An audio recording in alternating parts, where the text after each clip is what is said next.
Halo semuanya, jadi di video kali ini saya akan membahas tentang menemukan, mengevaluasi, serta memproses informasi dalam suatu laporan bisnis.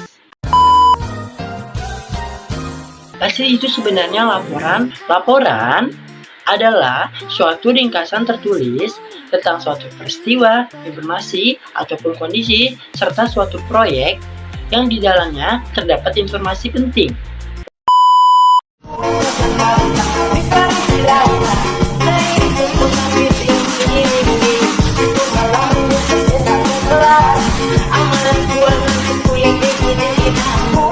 Laporan bisnis adalah dokumen formal yang menyediakan informasi tentang suatu kinerja bisnis yang biasanya di dalamnya terdapat informasi bisnis, laporan keuangan, analisis pasar, dan lain sebagainya.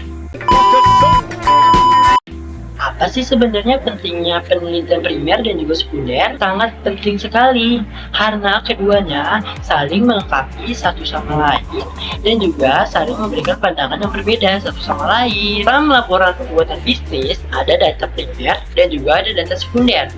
Di dalam data primer terdapat survei, wawancara, eksperimen, dan juga wawancara pendalam.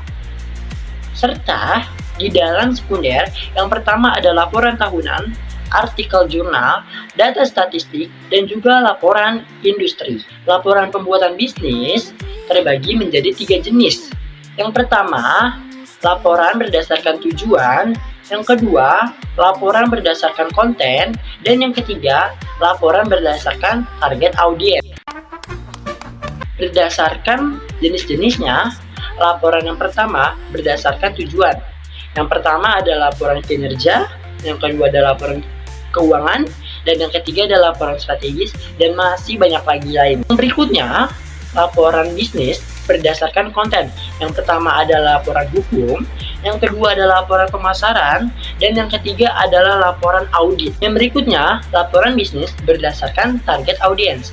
Yang pertama, laporan bisnis tentang eksekutif, yang kedua investor, yang ketiga karyawan, dan yang terakhir adalah untuk pelanggan. Selanjutnya, apa sih manfaat dalam pembuatan laporan bisnis?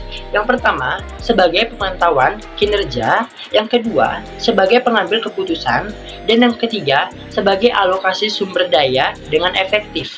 Yeah, boy. Nice.